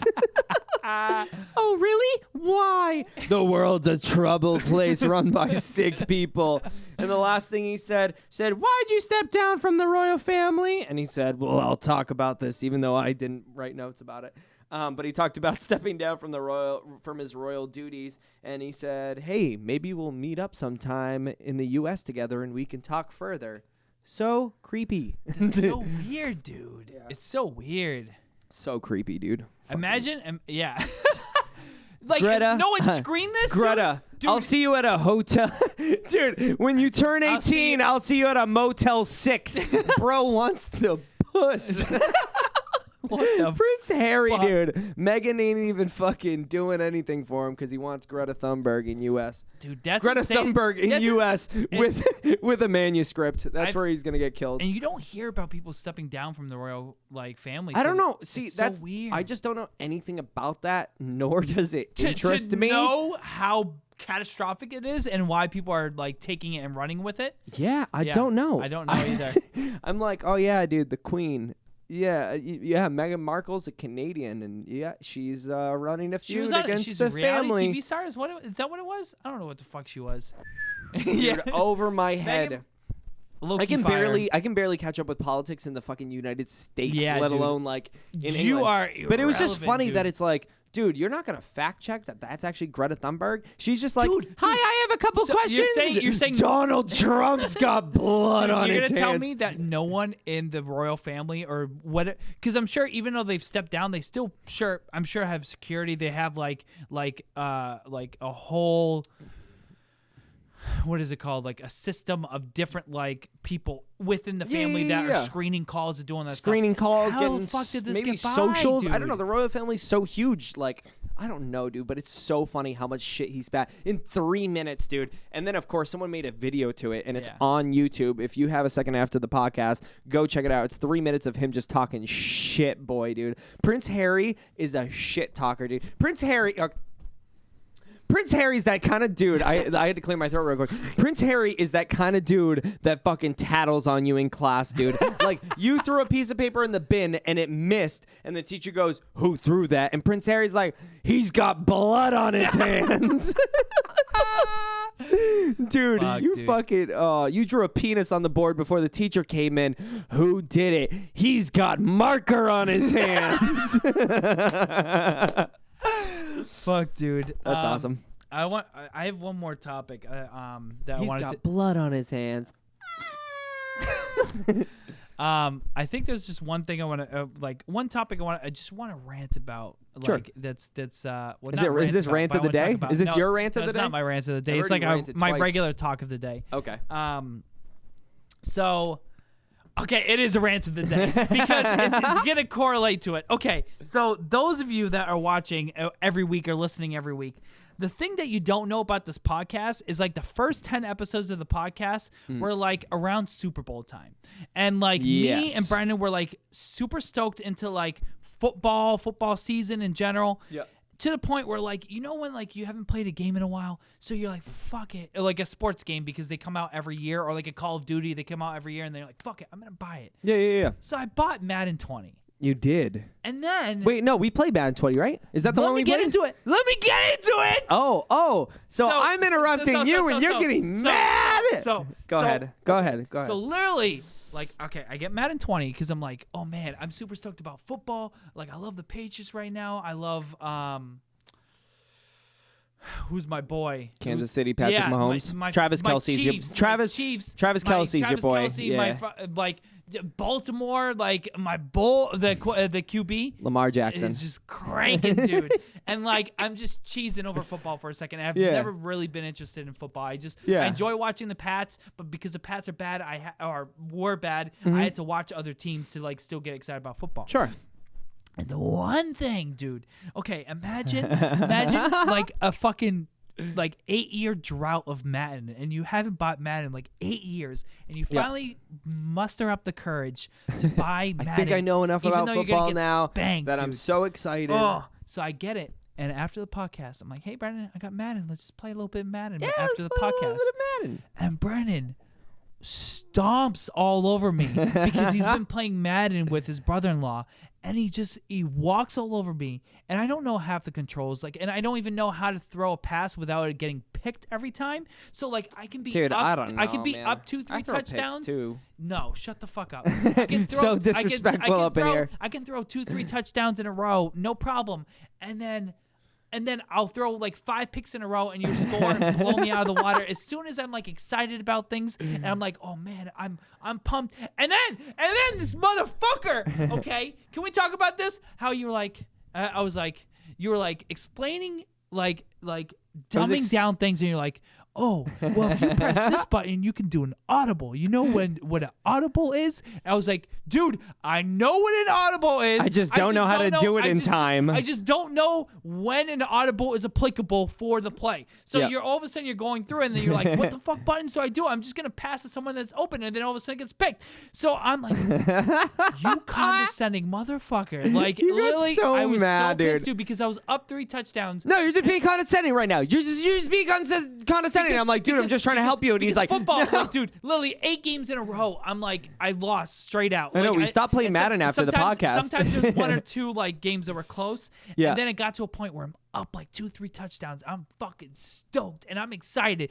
And you're like, oh, look at you, so excited about Madden now that you're winning. And then I'm like, okay. And then all of a sudden, Dude, Justin would literally, if Justin got like 3 touchdowns in a row, he'd look at me and be like, dude, like me to this mic, he'd just be like, let's go, and then throw fucking 4 picks, like and right then in a row. Brennan spanked me. So literally, we don't play Madden anymore. Long story short.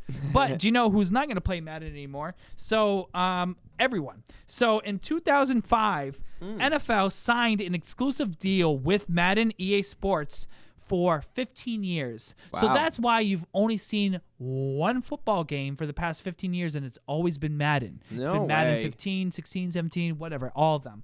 So the reason why you don't see 2K anymore in the game, like NBA 2K or NFL 2K12 or 13, you know, like Madden bought the rights out to it, so they were the only football so they were the only game. ones that were able to do it. So now that's closed out. So now anyone can use the NFL. So the games that were quintessential to our childhood in like the original Dude, Xbox. NFL Street, dude, or NFL Blitz. Oh, NFL Blitz. And then that's there what was it NBA Street. NBA but like, Street, like, was the NFL one. Blitz was such a fucking good game. Dude, where you you're could like, run off the walls, dude, and flip. I don't, dude. I and you just remember, but slam I don't. people. But yeah, Because like I think of the Xbox versions, but you gotta think NFL Blitz dates back to the moments where you would play in the arcades with like the buttons and stuff like that. You just smoke them. Like as soon as you were on fire, you were crushing people. Or if you're the quarterback on fire, you'd lunge it, dude. So literally on fire. I think the ball would be on fire. yeah, and just like with you picture like a skull, like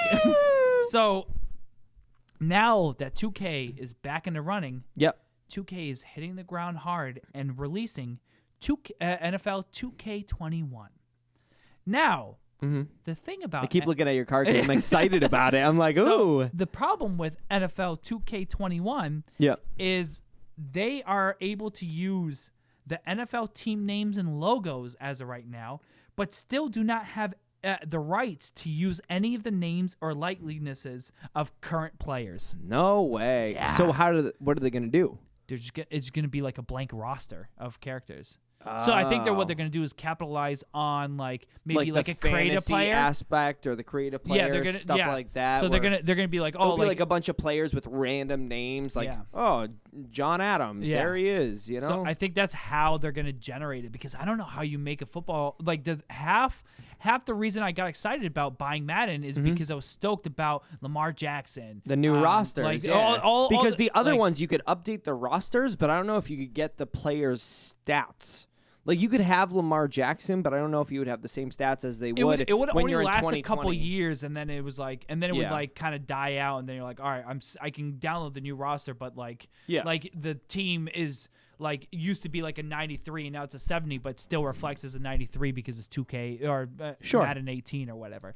So yeah, so I guess, but I think that the greatest thing about this happening is we know how bad Madden is now the past couple of years. It's been getting fucking and I awful, think man. as much I've been getting so pissed playing Madden. I think what it is the lack of like a monopoly, okay? Yeah. In anything, in business, in video games, whatever you want to talk about, having a monopoly doesn't allow you to improve. And I think we saw that Yes. with like Twitch. Twitch was slack. Twitch is a streaming service, the only streaming service pretty much. Was, yeah. Until Mixer really tried to put money into it, and YouTube gaming and Facebook gaming. Yep. And the move of all these big creators drove Twitch to create a bunch of updates to keep as many people in the community as because possible. you're not going to stay with something that just like puts in minimal effort. But when you have a monopoly, you can put in Well, you minimal can, effort. but I'm saying outside That's of why the monopoly, when other NHL isn't gets like wonky year to year. Yeah. So like Madden now has to step up their game to be the better football game, because the thing is like NBA, you have NBA 2K Live or Yeah, whatever. but if they still have, and are they still going to be able to have the rights and likeliness? I think eventually they will be able to have those rights and likenesses for both companies. For both companies, but I think right Gotcha. now 2K21 will not.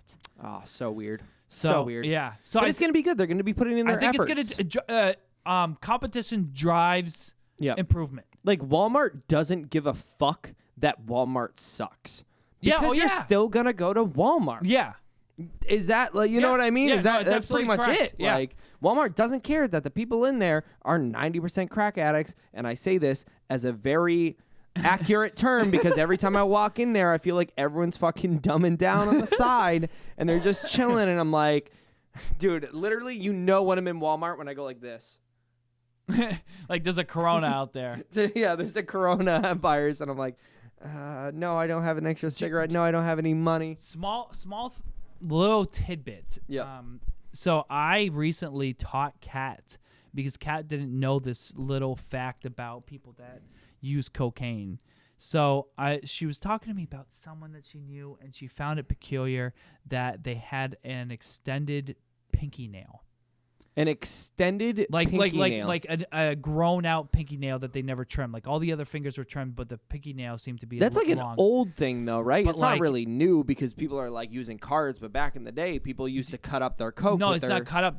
You would be able to put a you'd little be bit able of to- coke yeah. and then use it to like sniff it. So it'd be like a key bump. Yeah. Where people like put it at the end Dude, of key and I they was do thinking of a key bump because Yeah. when we went to Keene, remember that dude that was like, We "Yo, went- key bumps for $1, key bumps fucking $5." There's this dude with a fucking bag of cocaine, dude, just in the middle of a house yard, and he literally like fucking keyed out a fucking little bump. bit of a bump of cocaine, Yeah. and he was like, "Yo, $5 a key bump or whatever it may Yeah. have been." But like I Jesus. had just People are fucking and I was crazy. like, I don't know if it's a real I don't know if it's something that still exists in today's society. But when she Yeah. said that, I was like, oh, like they must do cocaine. And she's like, why? And I'm like, because they're like the pinky. pinky. And then It's like trying to explain something that's so outlandish. Well, their pinky nail is grown, so they must do cocaine. Dude, and you're that just correlation like, of two wait, like what? completely different things. Yeah, You're just yeah. like, Well, it's just like recessed filters for cigarettes in parliaments. I think they have recessed filters. So basically, the filter goes about, I want to say, 1/4 of an inch down from the cigarette. Like the filter, it's just like the filter's there's a pushed little bit down, of and there's a paper, little like bit a of paper. okay. And people used to put cocaine in it, no way. bump it, and then smoke the cigarette. And that was That's pretty. And they that's kept kinda- it. And they kept it because That's- because of its uniqueness, and it's you know that's pretty cool. and that, yeah, I mean, like, I don't do coke, but Yeah. like, if I did, Yeah. I'd be smoking Parliaments. So if I see you with a pack of Parliaments, You're doing you're coke. doing coke. If I see you with an extended cigarette, or I'm sorry, but you're doing coke. you just see someone with a cigarette and a long pinky nail, and you're like, you're doing With their coke. keys on a what are those one of the fucking what is dude? And the keys have like the widest like gap in it, like like those car keys that have like the big gaps in it. They're like Yeah. that's like 10 keys of those, and you're like, Oh my yeah, God. and they have coke, and Anyway, you're like, dude, I yeah, couldn't only imagine if we were at that house party in Keene, and you know those like switchblade keys, the one that you press the button and it comes Yeah, out, yeah, dude? yeah. Like, I feel like those would be fucking nasty for people that love doing coke. You'd be like, oh, give me a second, and you reach for your carabine and or then- whatever. I hate and- do you know what? And then you take them off, and you go, who wants a key bump for $5? Dude, you know what people I hate? Can we What? talk about this? I Sure. hate fucking people that have the knives and they're like You hate knife jugglers. Yeah, dude. Is that what it is? You're talking about the butterfly knife. Yeah, that's so The butterfly annoying. knife is the one that comes in and out and it Yeah. swings around. Or yeah, dude, fucking bitch. Like it's But a really bitch move I to be will a say, knife juggler. just a fun fact I learned about myself. I low-key want to learn how to spin a pen on my index finger. Always, dude. The kids Like- in middle school used to do it all the time. And then I'd do it and it'd go frink and it would just tick, tick, Dude, tick, tick. And then fucking Prince Harry's in the background. He did it. He's got ink on his hands. He's got ink on his hands. Oh, fuck. So, for those of you tuning in, either the tail end or you're listening to the podcast on Spotify or any of our audio streaming services, Yep. please do us a favor. Go to the youtube.com/Torn Between Two Brothers. Shoot a subscribe. The closer we get to 1,000, the more we can expand on this podcast. We really need you guys to support and Yep. and I cannot give enough love and I was almost choked up today talking about it because The 100 subscribers. we literally yeah. reached out and said, hey guys, we need help getting to this 100. This is it's a small milestone, but we really are determined to hit it. And all of a sudden within a day's notice, we went from I think 72 or 71 subscribers, maybe even 70. I think it was a day or two. We had because usually we're apt to get a subscriber a day, but I think we hit 70. We stopped. We started reaching out to people and they've already done enough. They like the Facebook page, and we are gonna be off the Facebook page. So we're re-asking people to go, and you guys have done it. You've gone out and you've helped us. Now we have the custom URL. We have the custom URL. We have fucking merch, dude. And I'll plug the merch because I forgot to comment it, dude. Go to Spreadshirts /Torn Between Two Brothers. And then we have youtube.com /Torn Between Two Brothers. Dude, it's like a dream. I don't know. It really is. Dope. It's dope to see the thing grow. I mean, we've had a lot of our videos do really well in views, and we're excited what the future holds. I mean, we're working on new intro animations, and just animations in general. We've been working on a lot of brand new stuff as of late. And one thing we want to ask you guys, so maybe in the future, maybe we can do we can ask our audience, because I think when YouTube, I just want to talk out loud. Sure, for a little go ahead. bit. Yeah, I'm not worried about with our transition, because I'm thinking, and this is a lot of it is to you, and then maybe people tuning in can kind of see our mentality. Because I think the thing I love about listening to podcasts is that a lot of times you're transparent about everything. Sure. So the push to YouTube is really to grow on a platform that's more discoverable. And I know one thing that we're going to try to do is try to remind people to like and subscribe and comment and stuff like that, because the algorithm feeds off of people's interactions, while Facebook hides it all behind paywalls. Exactly. And their algorithms, which the issue with ours is because we're very YouTube driven outside of the live streams. Yeah. We're going to be reaching our 100th clip on YouTube. Yeah, exactly. We have as many clips as we do subscribers, so we're trying. And man, as many days as this podcast has been active too. Exactly. So I think what we're doing is so YouTube helps bring our content to people, while Facebook suppresses it. Yes. And so this is the reason why this is our final episode on Facebook, and we will be moving to YouTube. So if you guys want to support, you don't have to support by buying anything. You don't have to support by taking time out of your day. Just go out and subscribe. That is what subscribe means the most. And word of mouth. It's just word of mouth. If you mouth. enjoy the podcast, you tell your friends about the podcast, you think they're going to have, an inch towards it and be like, you know what? I think it's funny. I think you guys would enjoy it. It's, the least informative podcast, as we always say. Yeah. It's, we enjoy it, and it's the motivation behind episode 1 all the way till now, episode 14, Farewell Facebook, is we're doing it for you, and we enjoy doing it for you. So, and we want to keep going with that. Yeah. And so, to go back to the question that we have for those of you listening. So if you get to this tail end of this podcast, that means you really enjoy this podcast and you really like what we're doing. Yeah. So either reach out to us personally if you know us personally, comment, in some form, like whether it's on the YouTube comment or something, and let us know who you want to see on the podcast. So me and Brandon are in the works of, we have a lot of people that have reached out for the podcast. I think one of the issues that's been delaying that fact is figuring out the logistics on everything. Sure. So we're using a new laptop. We're going to be going onto a new platform.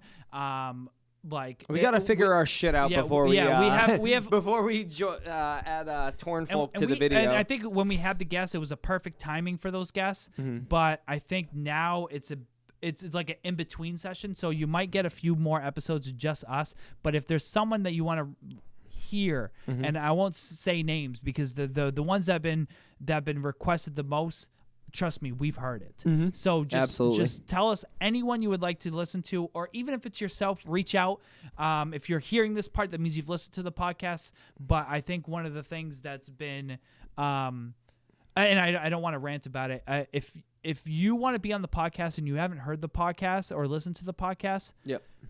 Please don't ask to be on the podcast. That almost infuriates me and pushes me away more, because it means you're doing it for personal gain as opposed to you're a fan of the show and want to cross promote and support. Yep. So please, if you're probably not going to listen to this, but that's one of the biggest deterrents is when I see people try to capitalize on, hey, I want to be on a podcast because I want to promote my new album. It's like, no, like, if you're a fan of if you are like there's some people that there's some people that are excited that have talked to me that say, I would love to be on the podcast because I want to be part of the Not a Clue, or I want to guess why is this trending. And every week I listen to why is this trending, and I try to guess along with the other hosts. I try to guess if it's a real movie or not.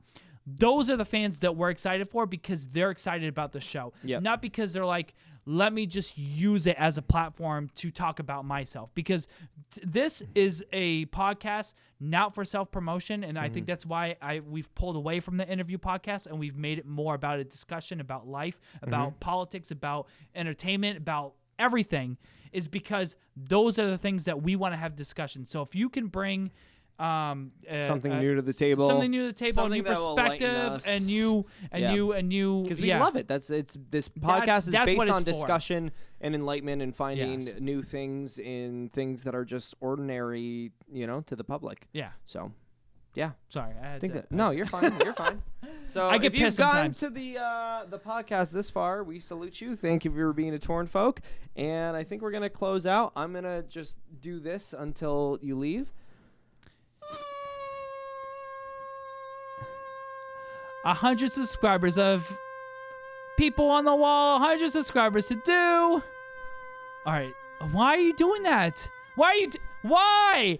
The fact. Okay. The fact that you blowing that and making the noise. Yeah. I know these don't make noise, so you're intentionally doing the noise instead of doing a song with me. So you're literally being a noise maker.